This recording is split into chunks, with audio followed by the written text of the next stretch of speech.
안녕하세요 여러분. 오늘 하루도 주님의 은혜와 평강이 여러분의 하루 가운데 가득하기를 축복합니다. 오늘 본문은 역대하 16장입니다. 아사왕 36년에 이스라엘 왕 바하사가 유다를 치러 올라와서 라마를 건축하고 어느 누구도 유다의 와사 왕에게 왕래하지 못하게 하였다.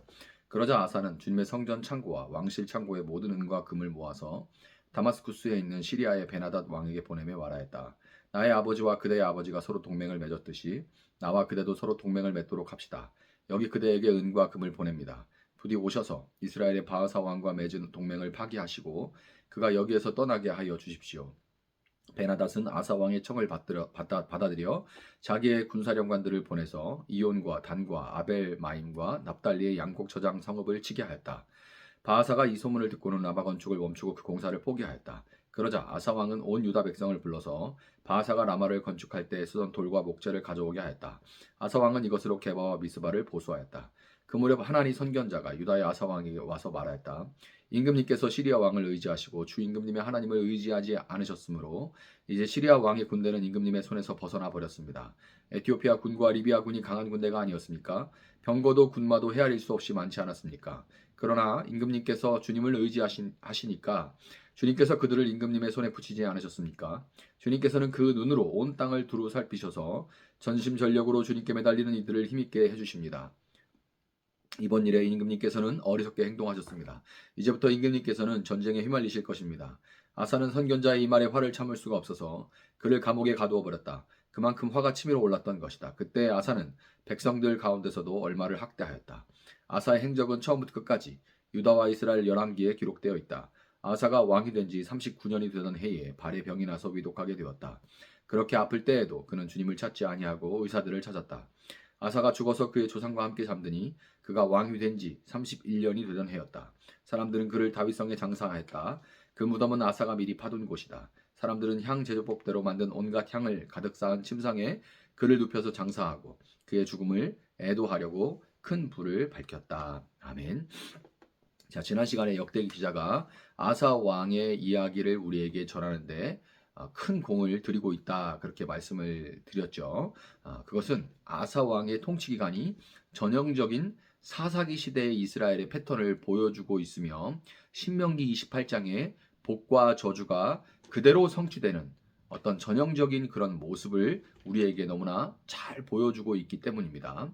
역대하 15장에서 살펴봤듯이 아사 왕이 겸손하고 진지하게 선지자 아사랴를 통해서 주시는 그 하나님의 말씀을 듣고 그 영향력 아래에 거할 때 그것은 그의 개혁에 끝없는 그런 동력이 됐고 우상 숭배를 하는 할머니의 그 태우로서의 지위를 박탈했을 정도로 철저하게 그 개혁이 전방위적으로 진행이 됐었죠. 그래서 그것은 그 개혁 운동이 종교 영역뿐만이 아니라 사회 전반적인 개혁과 또 개선과 발전으로 이어질 수가 있었습니다. 신명기 28장 1절부터 14절에 기록된 그 하나님의 말씀에 순종할 때 내리시겠다고 약속한 하나님의 축복이 온 나라에 가득하게 됐던 거죠. 그런데 오늘 본문 1절에서는 이랬던 아사의 모습이 달라졌음과 그 이유를 암시하는 단어들이 담겨 있는데요. 자, 1절에 바로 36년이라는 단어, 그리고 왕래라는 단어입니다. 아사 왕이 종교개혁을 동력 삼아서 나라를 잘 다스리자 북이스라엘 땅에 있던 여전히 하나님을 경외하는 사람들이 여로보암이 만든 그 송아지 앞에 절하는 것을 거부하고 남유다로 내려오기 시작했어요. 끝없이 이어지는 이 망명 행렬은 점차 북이스라엘 바하사의 심기를 건드리게 됐죠. 국민들이 나 싫다고 다 떠나가는데 좋아할 왕이 어디 있겠습니까? 그 바하사 왕의 심기를 건드리게 됐고 마침내 그는 전쟁을 일으켜 북이스라엘과 남유다의 국경에 자리 잡고 있는 라마라는 지역에 성을 건축하고 망명 행렬이 이제 남유다로 넘어가지 못하도록 철저하게 차단을 했습니다. 한 사람이 무언가를 꾸준하게 10년을 하면 전문가의 반열에 들어간다라는 그런 말이 있죠. 그런데 아사는 강산이 3번도 더 변할 기간 동안 왕의 역할을 잘 해냈고 끝없이 이어지는 이 이민 행렬은 그 증거입니다. 잘 못하는데 지금보다 내가 내려가면 더 어려워지는데 사람이 올 리는 없겠죠. 모든 것이 익숙하고 능숙해지고 잘 돌아갈 때 사람에게 찾아오는 것이 하나 있는데 바로 교만함입니다. 모든 것이 익숙하고 능숙해지고 잘 돌아갈 때 사람은 교만해져요. 그때 나오는 말이 내가 해봤는데 이거죠. 이게 나도 모르게 쓰는 습관입니다. 나 때는 내가 해봤는데 별거 아니야. 이렇게 하면 돼. 이렇게 바로 이렇게 그게 익숙해지고 능숙해지면 사람 입에 배는 그런 말이에요. 익숙함이라는 것은 좋은 거죠. 모든 일을 물 흘러가듯 나는 정말 힘들게 하는데 저 사람은 너무 익숙하게 잘해. 능숙하게. 모든 일이 그냥 물을 흘러가듯이 이렇게 되는 거죠. 좋은 건데 그렇다 보니 사실 당사자는 그것이 교만함인지 제대로 인식하지도 못하는 실로 두려운 거예요.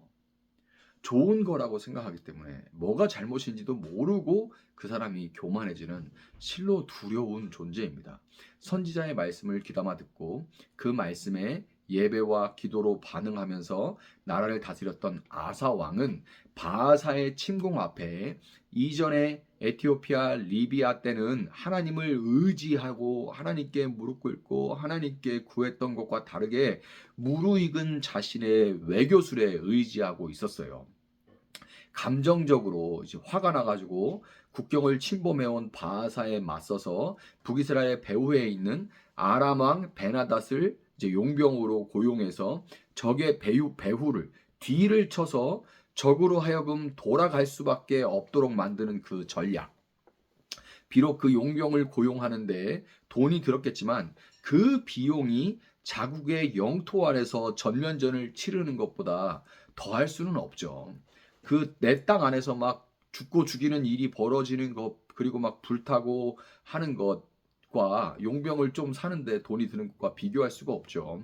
더군다나 적이 급하게 물러가면서 두고 갈 수밖에 없었던 이 건축 자재들을 갖고서 주변 성읍들을 보수까지 잘 해낸 것은 어디 하나 흠잡을 데가 없는 왕으로서 진정으로 무르익은 그 행정을 보여준다고 우리가 말할 수가 있습니다. 그런데 문제는 아사가 이 모든 과정 가운데 하나님을 의지하는 모습이 전혀 없었다는 거예요.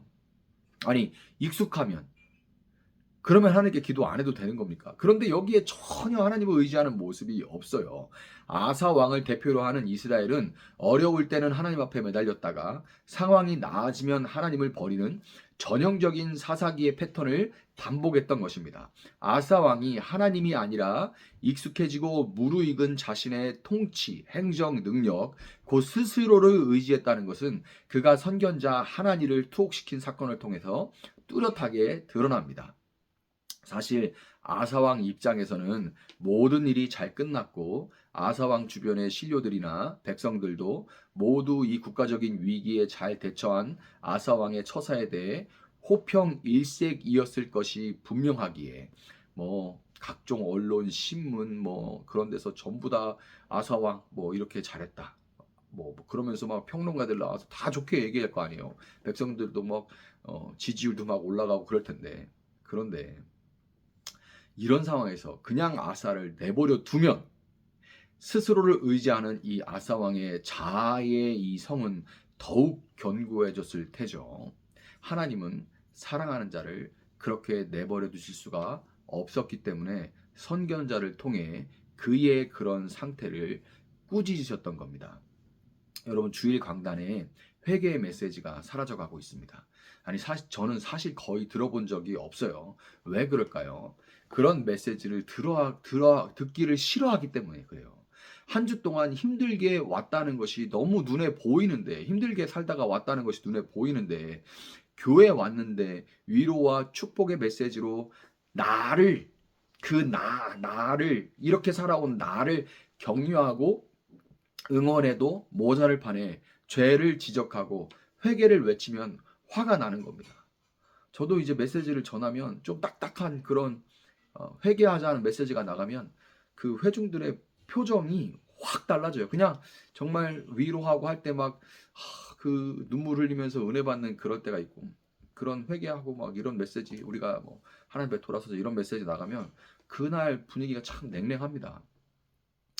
참 그 전하는 사람도 힘들어요. 근데 여러분, 주일 강단이든 어디든 여러분에게 회개의 메시지가 오랫동안 들려오고 있지 않다면 여러분은 어느새 종교 생활에 익숙해지고 무르익어 있는 그런 상태일 확률이 대단히 높고, 그런 태도는 여러분의 삶의 전반에 이미 진하게 녹아 있을 수 있습니다.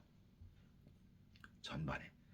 예배당에서만 그런 메시지 듣는 거를 싫어하는 게 아니에요. 전반적으로 이런 태도는 삶의 전반에 녹아 있는 겁니다. 일하기 전에 하루를 시작하며 하루를 다듬며 그리고 중요한 일을 결정할 때 모든 순간에, 하다못해 정말 예전 사람들은 습관처럼이라도 했던 밥 먹기 전에 하나님 주신 것 감사하는 것까지도 다 안 하는 거, 이미 그런 것들을 다 안 하는 겁니다. 삶에 하나님이 없는 상태에 주일에 왔는데, 그래도 왔는데, 내가 왔는데 나를 위로해라, 내게 듣기 좋은 말을 해라, 가 안 되고 나를 힘들게 하는 말을 하면 싫은 거예요. 그래서 아사왕이 어떻게 합니까? 선견자를 가두고, 그리고 선견자를 왜 가둡니까? 라고 말하는 백성들도 탄압하죠. 이 오늘 본문을 이렇게 대하면서 저는 사실 가슴 한켠이 서늘해질 정도로 두려움을 느꼈습니다. 누구라 말할 것도 없이 제가 바로 익숙함에 절어 있는 그런 사람이기 때문입니다. 설교를 한 지도 저도 벌써 이제 10년이 훌쩍 넘었어요. 회중이 전문가가 아니라면 어떤 본문을 준다고 해도 원고 없이 한참을 얘기할 수 있을 거예요. 오히려 원고가 없으면 더 길게 말할 수가 있겠죠. 제가 원고를 쓸 때는 꼭 중요한 거를 얘기해야겠다라는 것도 있지만 시간 내에 설교를 마쳐야 되기 때문에 원고를 쓰기 시작했습니다. 근데 뭐 그냥 키워드 몇 개만 가지고 올라가면 30분이든 1시간이든 계속, 이게 그 설교자로서 익숙해진 사람들의 특징이죠. 이 익숙함과 무르익음은 하나님 앞에 무릎 꿇는, 그 꿇는 무릎을 약하게 만들고, 그것이, 그 교만이 예배 전반에 영향을 끼쳤겠구나 하는 생각을 하니까 참으로 두려운 마음이 밀려왔던 거예요. 여러분, 익숙하고 무르익은 자기 능력과 경험의 틀에 갇혀 선견자의 바른 말에 노여워하던 아사 왕은 결국 노년에 발의 병이 나서 더 이상 자기가 원하는 대로 다니지 못하고 왕의 자리에서 물러나게 되고 말았습니다. 역대기 기자는 포로 귀한 공동체에게 부흥과 회복은 이 아주 무르익은 어떤 그런 행정 능력이나 기술이 아니라 성전에 대한 한결같은 태도에 달려 있다는 것을 아사 왕의 이야기를 통해서 우리에게 전하고자 했던 겁니다. 오늘도 어제와 같은 하루죠. 사실 별 다를 바도 없는 그런 일상입니다. 그렇지만 익숙함과 무르익음이 아니라 오늘 하루가 여러분과 제가 다시금 하나님을 향한 마음과 태도를 새롭게 할 수 있는, 그렇게 하기 위한 하나님의 메시지로 오늘 말씀이 들려지고, 그래서 여러분이 하나님을 향한 마음과 태도를 새롭게 할 수 있는 그런 새날이 될 수 있기를 예수님의 이름으로 축복합니다. 잠시 기도하겠습니다. 사랑하신 주님, 감사합니다. 오늘도 주님의 말씀을 붙들고 새날을 시작합니다. 주님, 그렇게 잘했던 아사왕이, 그렇게 개혁을 끊임없이 이어갔던 아사왕이 오늘 어느새 수십 년이 지나가면서 익숙하고 무르익어 교만해지고, 그 교만함을 지적하는 선견자를 향해서 분을 내고 선견자를 두둔하는 백성들을 탄압하는 그런 악한 모습으로 변한 모습을 봅니다. 누구라 할 것 없이 우리의 모습입니다. 주님, 나에게 좋은 말이 들려오고 나를 격려하고 나를 위로하는 것은 좋지만 너의 모습이 잘못됐다라고 말씀하시는, 너의 마음이, 너의 태도가 나에게서 멀어져 있다라고 말씀하시는 하나님의 그 말이 듣기 싫고, 심지어 그런 말들이 들려오지 않는 그런 시대입니다. 주님, 그러나 오늘의 메시지가 너의 마음을 돌이켜, 너의 태도를 돌이켜 나를 향하라 라고 말씀하시는 하나님의 음성으로 들려지게 하시고, 그 말씀에 즉각 순종할 수 있는 우리 될 수 있도록 주님 함께하여 주시옵소서. 감사하며 예수님의 이름으로 기도합니다. 아멘. 오늘 주신 말씀 붙들고 계속해서 기도합니다.